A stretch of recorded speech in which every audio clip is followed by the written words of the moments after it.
Hello बच्चों, आज हम कक्षा 8 के हिंदी पाठ्य पुस्तक के अंतर्गत विश्वविख्यात लेखक रविंद्रनाथ टैगोर द्वारा लिखित कहानी भिखारिन का अध्ययन करेंगे। इस पाठ को शुरू करने से पहले हम रविंद्रनाथ टैगोर के बारे में कुछ जान लेते हैं। रविंद्रनाथ टैगोर का जन्म 7 मई 1861 को बंगाल के एक संपन्न परिवार में हुआ था। विश्व प्रसिद्ध नोबेल पुरस्कार पाने वाले वे पहले भारतीय थे और 1913 में उन्हें उनकी प्रसिद्ध रचना गीतांजलि के लिए नोबेल पुरस्कार दिया गया था। इनकी मृत्यु 1941 ईस्वी में हुई थी। चलिए पाठ शुरू करते हैं। तो यह पाठ भिखारिन विश्वविख्यात लेखक रविंद्रनाथ टैगोर द्वारा लिखित है। इसके दो मुख्य पात्र हैं, अंधी भिखारिन व सेठ बनारसी दास। कहानी के पात्रों के मनोवैज्ञानिक विश्लेषण का चरम विकास पाया जाता है। अंधी भिखारिन किसी अनजान बच्चे पर अपनी सारी ममता धन दौलत लुटा देती है, जबकि सेठ बनारसी दास समय समय पर बदलता रहता है। हम यह सब कहानी को पढ़ते समय देखेंगे। कहानी के चरित्र के अंतर्द्वंद का विशेष स्थान रहा है। ममता व बलिदान की भावनाएं पाठक पर अमिट छाप छोड़ती है। अर्थात जब हम इस कहानी को पढ़ेंगे तो हम समझेंगे किस प्रकार अंधी भिखारिन के अंतर्गत ममता व बलिदान की भावनाएं थी। अंधी प्रतिदिन मंदिर के दरवाजे पर आकर खड़ी होती। दर्शन करने वाले बाहर निकलते तो वह अपना हाथ फैला देती और नम्रता से कहती, बाबूजी, अंधी पर दया हो जाए। वह जानती थी कि मंदिर में आने वाले सहृदय और श्रद्धालु हुआ करते हैं। उसका यह अनुमान असत्य न था। आने जाने वाले 2-4 पैसे उसके हाथ पर रख ही देते। अंधी उनको दुआएं देती और उनकी सहृदयता को सराहती। स्त्रियां भी उसके पल्ले में थोड़ा बहुत अनाज डाल जाया करती थी। तो हम इस कहानी की शुरुआत में देखते हैं कि एक अंधी माता है जो प्रतिदिन एक मंदिर के दरवाजे पर जाके खड़ी हो जाती है और मंदिर से जो भगवान के दर्शन करके बाहर निकलने वाले श्रद्धालु होते हैं उनके सामने वह हाथ फैलाती है और वह भिक्षा मांगती है। उसे यह विश्वास है कि मंदिर में आने वाले सभी लोग सहृदय अर्थात दयालु होते हैं, संवेदनशील होते हैं और उसका यह अनुमान असत्य भी ना था, झूठा भी नहीं था, क्योंकि आने जाने वाले लोग उसे 2-4 पैसे उसके हाथ में रख ही देते थे। यहाँ तक कि स्त्रियाँ भी उसके पल्ले में कुछ थोड़ा बहुत अनाज डाल जाया करती थी। प्रातः से संध्या इसी प्रकार हाथ फैलाए खड़ी रहती। इसके पश्चात मन ही मन भगवान को प्रणाम करती और अपनी लाठी के सहारे झोपड़ी का पथ ग्रहण करती। उसकी झोपड़ी नगर से बाहर थी। रास्ते में भी याचना करती जाती, किंतु राहगीरों में अधिक संख्या श्वेत वस्त्र वालों की होती, जो पैसे देने की अपेक्षा झिड़कियाँ दिया करते हैं। तब भी अंधे निराश न होती और उसकी याचना बराबर जारी रहती। झोपड़ी तक पहुँचते पहुँचते उसे 2-4 पैसे और मिल जाते। तो हम देखते हैं कि वह अंधी सुबह से शाम तक, संध्या तक इसी प्रकार वह हाथ फैलाए रहती और भगवान को मन ही मन प्रणाम करते रहती थी। वह लाठी के सहारे अपनी झोपड़ी के रास्ते की तरफ चल जाती संध्या के वक्त। उसकी झोपड़ी जो थी वह नगर से बाहर थी और रास्ते से जाते समय वह याचना करती जाती। याचना का अर्थ होता है मांगना। वह भिक्षा मांगती जाती है, किंतु राहगीरों में अधिक संख्या में श्वेत वस्त्र वाले, सफ़ेद वस्त्र वाले लोग थे, जो पैसे देने की बजाय उसे सुना देते थे, उसे डांट देते थे। तब भी अंधी निराश न होती थी और उसकी याचना बराबर जारी रहती और झोपड़ी तक पहुँचते पहुँचते उसके पास 2-4 पैसे और अधिक मिल जाते थे। झोपड़ी के पास पहुँचते ही 10 वर्ष का एक लड़का उछलता कूदता आता और उससे चिपट जाता। अंधी टटोल कर उसके मस्तक को चूमती। मस्तक का अर्थ होता है माथा, सर। बच्चा कौन है, किसका है, कहाँ से आया, इस बात का कोई परिचित नहीं था। 7 वर्ष हुए पास पड़ोस वालों ने उसे अकेला देखा था। उन्हीं दिनों एक दिन संध्या समय लोगों ने उसकी गोद में एक बच्चा देखा। वह रो रहा था। अंधी उसका मुख चूम चूम कर उसे चुप कराने का प्रयत्न कर रही थी। वह कोई असाधारण घटना न थी, अतः किसी ने भी नहीं पूछा कि बच्चा किसका है। उसी दिन से यह बच्चा अंधी के पास रहता था और प्रसन्न था। उसको वह अपने से अच्छा खिलाती और पहनाती। तो जो बच्चा अंधी के पास आता उस उछलता कूदता और उससे चिपट जाता, लेखक पूछते हैं कि यह बच्चा कौन है, किसका है, कहाँ से आया। इस बात का कोई परिचय नहीं था। पिछले 7 सालों से वह उस अंधी के साथ था। एक दिन क्या होता है, शाम के समय वह बच्चा रो रहा था और अंधी उसके मुख को चूम चूम कर उसे चुप कराने का कोशिश करती है। अतः किसी ने पूछा नहीं कि यह बच्चा किसका है और उसी दिन से वह बच्चा अंधी के पास रहने लगा। अंधी उसे अपने से अच्छा खिलाती और पहनाती थी। अंधी ने झोपड़ी में एक हांडी गाड़ रखी थी। संध्या समय जो कुछ रुपए पैसे मांग कर लाती उसमें डाल देती और उसे किसी वस्तु से ढाँप देती, इसलिए कि दूसरे व्यक्तियों की दृष्टि उस पर ना पड़े। खाने के लिए अन्न काफ़ी मिल जाता था, उससे काम चलाती। पहले बच्चे को पेट भरकर खिलाती, फिर स्वयं खाती। रात को बच्चे को अपनी वक्ष से लगाकर वहीं पड़ी रहती। प्रातः होते ही उसको खिला पिलाकर फिर मंदिर के द्वार पर जा बैठती। तो लेखक बताते हैं कि अंधी ने क्या किया था, अपने घर में अपनी झोपड़ी में एक हांडी गाड़ रखी थी और संध्या समय जो कुछ रुपए पैसे मांग कर लाती उसमें डाल देती थी और उसे ढाँप कर रख देती थी, ताकि दूसरे व्यक्तियों की कुदृष्टि उसके धन पर ना पड़े। और खाने के लिए उसे भिक्षा के रूप में बहुत सारे अनाज मिल जाते थे, जिससे उसका काम चल जाता था। वह अपने बच्चे को पेट भर खाना खिलाती, फिर उसके बाद स्वयं खाती और रात को उस बच्चे को अपने सीने से लगाकर वहीं सो जाती और प्रातः होते ही उसे पुनः खिला पिलाकर फिर वह मंदिर के द्वार पर जा बैठती थी। आगे पढ़ते हैं। काशी में सेठ बनारसी दास बहुत प्रसिद्ध व्यक्ति थे। बच्चा बच्चा उनकी कोठी से परिचित था। बहुत बड़े देशभक्त और धर्मात्मा थे। धर्म में उनकी बड़ी रुचि थी। दिन के 12 बजे तक सेठ स्नान ध्यान में संलग्न रहते। कोठी पर हर समय भीड़ लगी रहती। कर्ज के इच्छुक तो आते ही थे, परंतु ऐसे व्यक्तियों का भी तांता बंधा रहता जो अपनी पूंजी सेठ जी के पास धरोहर के रूप में रखने आते थे। सैकड़ों भिखारी अपनी जमा पूंजी इन्हीं सेठ जी के पास जमा कर जाते। अंधी को भी यह बात ज्ञात थी, किंतु पता नहीं अब तक वह अपनी कमाई यहाँ जमा करने में क्यों हिचकिचाती रही। तो लेखक बताते हैं कि काशी में एक सेठ है जिनका नाम है सेठ बनारसी दास। वह बहुत ही प्रसिद्ध थे। हर एक बच्चा बच्चा उनकी कोठी से परिचित था। वह बहुत बड़े देशभक्त और धर्मात्मा थे। धर्म में उनकी बहुत ही रुचि थी।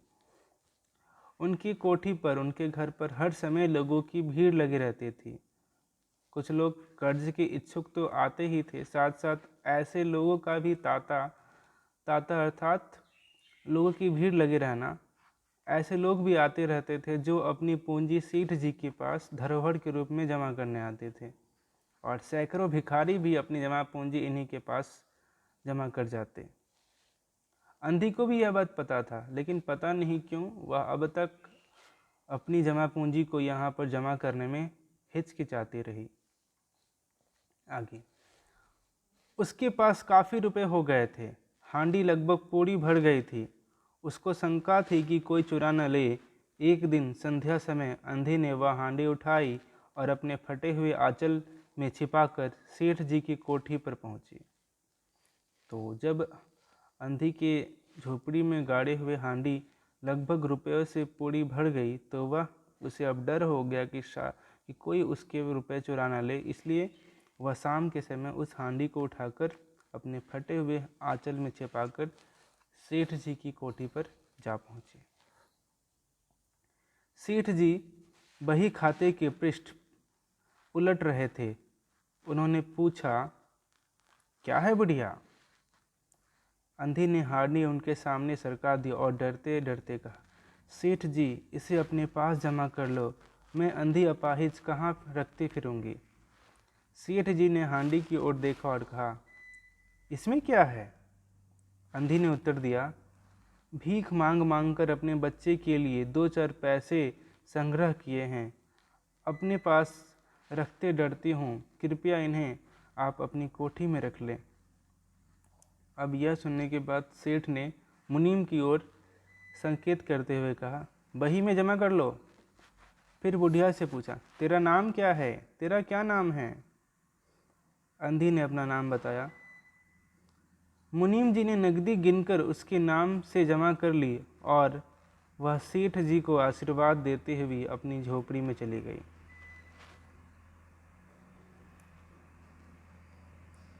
2 वर्ष बहुत सुख के साथ बीते। इसके पश्चात एक दिन लड़के को ज्वर ने आ दबाया। तो जब अंधी ने रुपए जमा कर लिए, उसके पश्चात 2 वर्ष बहुत सुख के साथ बीते और अचानक एक दिन क्या होता है, उसका जो बच्चा होता है, उसका जो लड़का रहता है, उसे बुखार आ जाती है।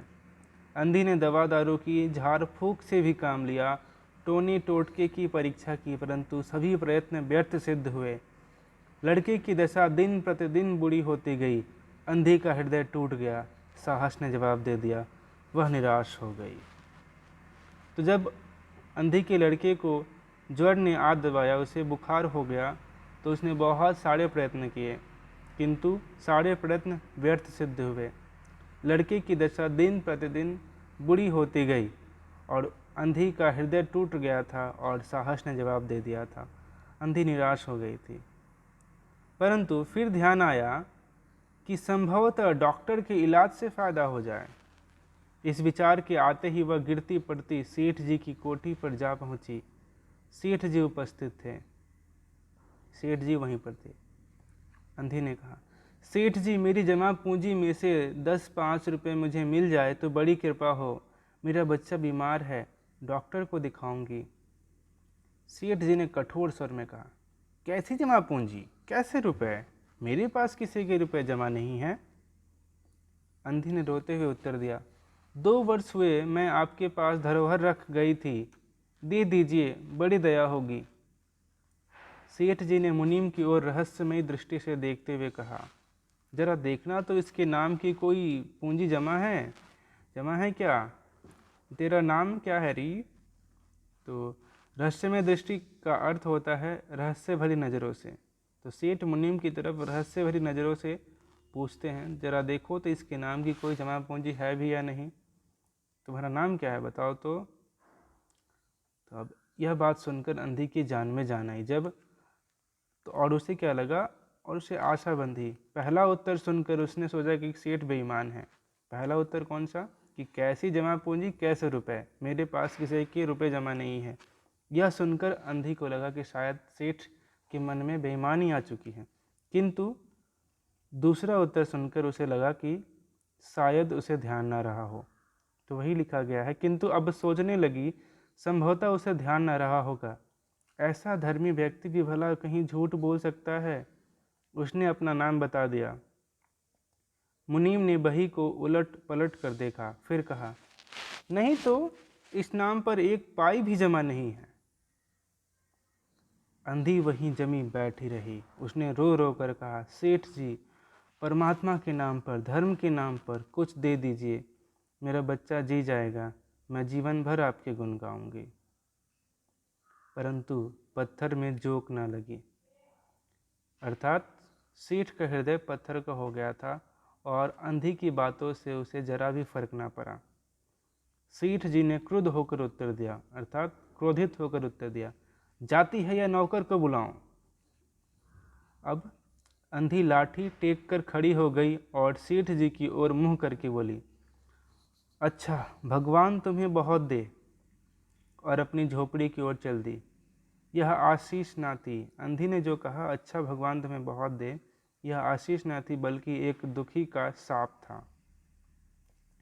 बच्चे की दशा बिगड़ती गई। दवा दारू हुई ही नहीं, फायदा कैसे होता। एक दिन उसकी अवस्था चिंताजनक हो गई, प्राणों के लाले पड़ गए, अर्थात उस बच्चे के प्राण निकलने वाले थे। उसके जीवन से अंधी भी निराश हो गई।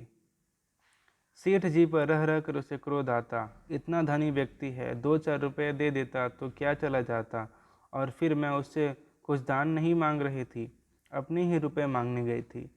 उसे सेठ जी से घृणा हो गई थी, नफरत हो गई थी।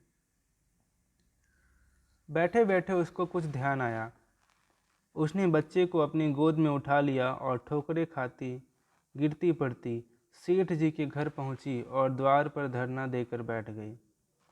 बच्चे का शरीर ज्वर से भभक रहा था और अंधी का कलेजा भी, अर्थात बच्चे का जो शरीर था वह भी बुखार से बहुत ही ज़्यादा तप रहा था और अंधी का कलेजा भी उसी तरह।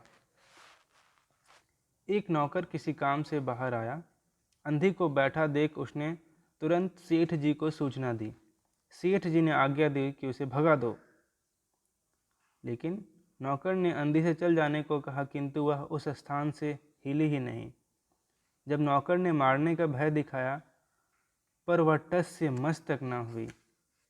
फिर उस नौकर ने अंदर जाकर सेठ से कहा कि वह नहीं टलती है। सेठ जी स्वयं बाहर पधारे। अब सेठ स्वयं बाहर आते हैं। देखते ही पहचान गए। बच्चे को देखकर उन्हें बहुत आश्चर्य हुआ कि उसकी शक्ल सूरत उनकी मोहन से बहुत मिलती जुलती है। 7 वर्ष हुए, 7 साल पहले, तब मोहन किसी मेले में खो गया था। उसकी बहुत खोज की पर उसका कोई पता न चला। उन्हें स्मरण हो आया, सेठ जी को याद हो आया कि मोहन की जांघ पर लाल रंग का एक चिन्ह था। इस विचार के आते ही उन्होंने अंधी की गोद से बच्चे की जांघ देखी। चिन्ह अवश्य था, चिन्ह तो था ही, और पहले से कुछ बड़ा भी था। उनको विश्वास हो गया कि यह बच्चा उन्हीं का है। उन्होंने तुरंत उसे छीनकर अपने कलेजे से लगा लिया। तो अब हम क्या देखते हैं कि जो बच्चा 7 साल पहले खो गया था, यह सेठ बनारसी दास का ही बेटा था। तो तुरंत उसने क्या किया, सेठ ने क्या किया, अंधी से उस बच्चे को छीन लिया और अपने कलेजे से लगा लिया। शरीर ज्वर से तप रहा था। नौकर को डॉक्टर बुलाने के लिए भेजा और स्वयं मकान के अंदर चल दिए। तो सेठ ने क्या किया, बच्चे को गोद में लिया, अपने नौकर को बोला कि तुम डॉक्टर को बुला के लाओ, और उसे लेकर अपने मकान के अंदर चल दिए। अंधी खड़ी हो गई और चिल्लाने लगी, मेरे बच्चे को ना ले जाओ, मेरे रुपए तो हजम कर गए, अब क्या मेरा बच्चा भी मुझसे छीनोगे? सेठ जी बहुत चिंतित हुए और कहा, बच्चा मेरा है, यही एक बच्चा है। 7 वर्ष पूर्व कहीं खो गया था, अब मिला है, सो इसे कहीं नहीं जाने दूंगा और लाख यत्न करके भी इसके प्राण बचाऊंगा। तो जब अंधी चिल्लाने लगती है कि मेरे बच्चे को ना ले जाओ, मुझसे अलग ना करो, मेरे रुपए तो हजम कर गए, अब क्या मेरा बच्चा भी मुझसे छीनोगे? तो यह सुनकर सेठ जी बहुत चिंतित हो जाते हैं और अंधी को बताते हैं कि यह बच्चा मेरा है, 7 साल पहले यह खो गया था, अब यह मिल गया है मुझे, अब मैं इसे लाख प्रयत्न करके भी इसके प्राण बचाऊंगा। तब यह बात सुनकर अंधी ने जोर का एक ठहाका लगाया, तुम्हारा बच्चा है इसलिए लाख यत्न करके भी उसके प्राण बचाओगे? मेरा बच्चा होता तो उसे मर जाने देते, क्यों? यह भी कोई न्याय है? इतने दिनों तक खून पसीना एक करके उसको पाला है, मैं उसको अपने हाथ से नहीं जाने दूंगी। अब यह बात सुनकर सेठ जी की दशा अजब हो गई थी। सेठ जी की अजीब दशा थी, कुछ करते धरते नहीं बनता था। उन्हें कुछ समझ नहीं आ रहा था। कुछ देर वही मौन खड़े रहे, फिर मकान के अंदर चले गए। अंधी कुछ समय तक खड़ी रही, रोती रही, फिर वह भी अपनी झोपड़ी की ओर चल दी। दूसरे दिन प्रातःकाल प्रभु की कृपा हुई, भगवान की कृपा हुई, या दवा ने जादू का सा प्रभाव दिखाया। मोहन का ज्वर उतर आया, मोहन का बुखार उतर आया। होश आने पर उसने अपनी आंखें खोली तो सर्वप्रथम शब्द उसकी जुबान पर निकला, माँ। तो जैसे ही मोहन ने अपनी आंखें खोली, उसके जुबान से एक ही शब्द निकला, माँ। चहुओर अपरिचित, अपरिचित का अर्थ होता है अनजान शक्लें देखकर उसने अपने नेत्र, अपने आँख फिर से बंद कर लिए। उस समय उसका ज्वर फिर अधिक होना आरंभ हो गया और उसके बाद फिर से उसका बुखार तेज होना शुरू हो गया। माँ माँ की रट लगी हुई थी। डॉक्टर ने जवाब दे दिया। सेठ जी के हाथ पांव फूल गए। चहु और अंधेरा दिखाई पड़ने लगा। अब जब दोबारा मोहन का ज्वर तेज होने लगा तब, और डॉक्टरों ने भी जवाब दे दिया, तब सेठ जी के हाथ पांव फूल गए। उन्हें कुछ समझ नहीं आ रहा था, वह बहुत परेशान हो गए। तो उन्हें चारों ओर अंधेरा दिखाई दे रहा था, अर्थात उन्हें लग रहा था कि अब शायद वह अपने बेटे के प्राण नहीं बचा पाएंगे। वह कहते हैं, क्या करूं, एक ही बच्चा है, इतने दिनों बाद मिला भी तो मृत्यु उसको अपने चंगुल में दबा रही है, इसे कैसे बचाऊं। सहसा सहसा उनको अंधी का ध्यान आया। पत्नी को बाहर भेजा कि देखो कहीं वह अब तक द्वार पर न बैठी हो, परंतु वह वहाँ कहाँ। सेठ जी ने फिटन तैयार कराई और बस्ती के बाहर उसकी झोपड़ी पर पहुँचे। झोपड़ी बिना द्वार की थी। अंदर गए, देखा अंधी एक फटे पुराने टाट पर पड़ी है और उसके नेत्रों से अश्रुधारा बह रही है। अंधी क्या करती है? अंधी एक फटे पुराने टाट पर पड़ी है और उसकी आंखों से आंसू बह रहे हैं। सेठ जी ने धीरे से उसको हिलाया। उसका शरीर भी अग्नि की भांति तप रहा था, अर्थात अंधी को भी ज्वर हो चुका था। सेठ जी ने कहा, बुढ़िया, तेरा बच्चा मर रहा है। डॉक्टर निराश हो गए। रह रह कर वह तुझे पुकारता है। अब तू ही उसके प्राण बचा सकती है। चल और मेरे, नहीं नहीं, अपने बच्चे की जान बचा ले। तब अंधी ने उत्तर दिया, मरता है तो मरने दो, मैं भी मर रही हूँ। हम दोनों स्वर्ग लोक में फिर माँ बेटे की तरह मिल जाएंगे। इस लोक में सुख नहीं है, वहाँ मेरा बच्चा सुख में रहेगा। मैं वहाँ उसकी सुचारू रूप से सेवा शुश्रूषा करूँगी। तो अंधी बहुत दुखी व क्रोधित होकर कहती है कि मरता है तो मरने दे, मैं भी मर रही हूँ। हम दोनों स्वर्गलोक में मिलेंगे माँ बेटे की तरह। हम दोनों वहाँ सुख से रहेंगे और मैं उसकी वहाँ पर सेवा करूँगी। अब यह बात सुनकर सेठ जी रो दिए। सेठ जी आज तक उन्होंने किसी के सामने सिर न झुकाया था, किंतु इस समय अंधी के पांव पर गिर पड़े और रो रो कर कहा, ममता की लाज रख लो, अर्थात ममता का सम्मान बचा लो। आखिर तुम भी उसकी माँ हो, चलो तुम्हारे जाने से वह बच जाएगा। अब ममता शब्द ने अंधी को विकल कर दिया। विकल अर्थात बेचैन कर दिया और उसने तुरंत कहा, अच्छा चलो। सेठ जी सहारा देकर उसे बाहर लाए और फिटन पर बैठा दिया। फिटन घर की ओर दौड़ने लगी। उस समय सेठ जी और अंधी भिखारिन दोनों की ही एक दशा थी। दोनों की यही इच्छा थी कि शीघ्र से शीघ्र अपने बच्चे के पास पहुंच जाए। तो दोनों अर्थात सेठ जी और अंधी भिखारिन दोनों की एक ही दशा थी कि वह अपने बच्चे के पास जल्द से जल्द पहुंचना चाहते थे। कोठी आ गई। सेठ जी ने सहारा देकर अंधी को उतारा और अंदर ले आए। तो सवारी से जो आए थे उन्होंने उसे सहारा देकर उतारा और अंदर ले आए। भीतर जाकर अंधी ने मोहन के माथे पर हाथ फेरा। मोहन पहचान गया कि यह उसकी माँ का हाथ है। उसने तुरंत नेत्र खोल दिए और उसे अपने समीप खड़े हुए देखकर कहा, माँ तुम आ गई। अंधी भिखारिन मोहन के सिरहाने बैठ गई और उसने मोहन का सिर अपने गोद में रख लिया। उसको बहुत सुख का अनुभव हुआ और वह उसकी गोद में तुरंत सो गया। तो जैसे ही अंधी भिखारिन ने मोहन के सिरहाने बैठ गई और मोहन के सर को अपने गोद में रख लिया, तो मोहन को बहुत ही अधिक सुख का अनुभव हुआ और वह तुरंत उसकी गोद में सो गया। दूसरे दिन से मोहन की दशा अच्छी होने लगी और 10-15 दिन में वह बिल्कुल स्वस्थ हो गया। जो काम हकीमों के नुस्खे, वैद्यों की पुड़िया और डॉक्टरों के मिक्सचर ना कर सके, वह अंधी की स्नेहमयी सेवा ने पूरा कर दिया। अर्थात अंधी का स्नेह, ममता, प्रेम ने मोहन के ज्वर को कम कर दिया। मोहन के पूरी तरह स्वस्थ हो जाने पर अंधी ने सेठ जी से विदा मांगी। सेठ जी ने बहुत कहा कि वह उन्हीं के पास रह जाए, परंतु वह सहमत ना हुई। विवश होकर विदा करना पड़ा। जब वह चलने लगी तो सेठ जी ने रुपयों की एक थैली उसके हाथ में दे दी। अंधी ने पूछा, इसमें क्या है? तो सेठ जी ने कहा, इसमें तुम्हारी धरोहर है, तुम्हारे रुपए है। मेरा वह अपराध जो अंधी ने बात को बीच में काट कर ही कहा, ये रुपए तो मैंने तुम्हारे मोहन के लिए ही संग्रह किए थे, जमा किए थे, उसी को दे देना। अंधी ने थैली वहीं छोड़ दी और लाठी टेकती हुई चल दी। बाहर निकलकर फिर उसने घर की ओर नेत्र उठाए।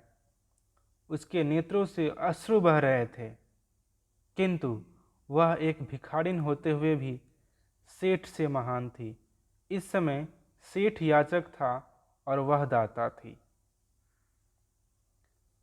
तो यहाँ एक पंक्ति है कि इस समय वह भिखारिन होते हुए भी सेठ से महान थी, सेठ याचक था और वह दाता थी। अर्थात अंधी ने क्या किया,